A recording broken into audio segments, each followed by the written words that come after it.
West Ham lifted the Europa Conference League trophy last season and looks to be on course to challenge for European football once again. But if I told you that the data shows that they are the biggest overperforming team in the Premier League, would you believe me? Despite challenging for the European positions, this campaign the Hammers have conceded the most in every single one of these stats in the Premier League. On top of that, they've got the biggest difference between their actual position in comparison to their expected position, and their actual points in comparison to their expected points. So the question on everybody's lips is, how on earth are they sustaining this data over performance? This season they've mostly been set up in a 4-2-3-1, and they adopt quite a straightforward game plan.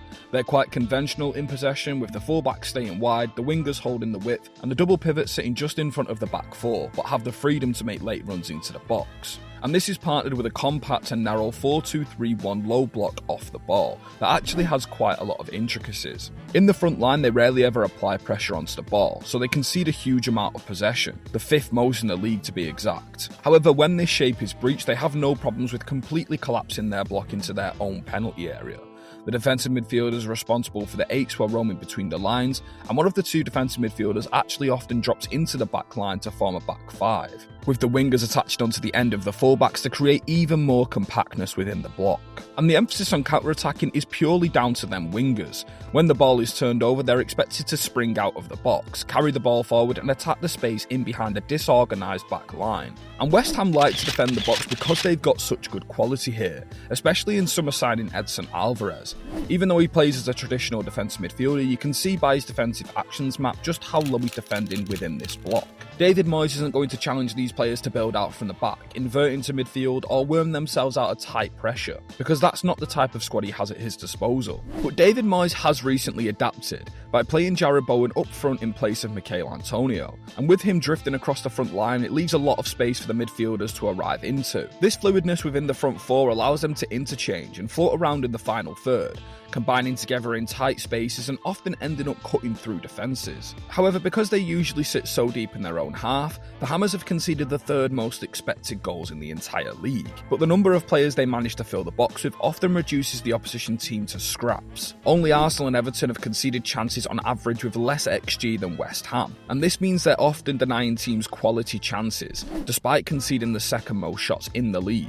And the problem with this style of play is that it's extremely risky. If you're inviting this amount of constant pressure onto your own goal, then realistically you stand less of a chance of winning the football match. However, West Ham are playing this way because they can generate huge amounts of space in behind the opposition's back line. And from here, West Ham can get into a situation where the opposition's defence is in its most unorganised moment, and is therefore the most vulnerable, meaning that when they actually get in behind, it's usually a pretty huge chance. And who's there to feed up on the space left in behind? Jarrod Bowen and Mohamed Kudus. Jarrod Bowen has scored 11 non-penalty goals, which is the second most in the Premier League this season. Alongside him is summer signing Mohamed Kudus, who has got 6 goals and 1 assist already this season too. And if you were to go off their expected goals performance, the West Ham duo are currently 2 of the best finishers in the top flight. And West Ham's overperformance in front of goal as a team is almost entirely down to just these 2 players, with the duo having scored over 7 more goals than they were expected to, going off their XG. This being West Ham's main style of play has its positives and negatives. They will always be able to produce results against the better teams because they can naturally stand off them and attack the space in behind, like against Arsenal and Spurs. But the negatives come when they must take control of the game, for example against Sheffield United and Bristol City. And you can even see the difference in their expected goals between when they're at home, when you'd expect them to control the game more, and away, when you'd expect them to counter-attack more, with their home expected goals being 16th, but their away expected goals being 4th in the league this season. So, do you think David Moyes' side can get European football again come the end of the season? Or do you think the data behind their form is too damning to sustain all season long?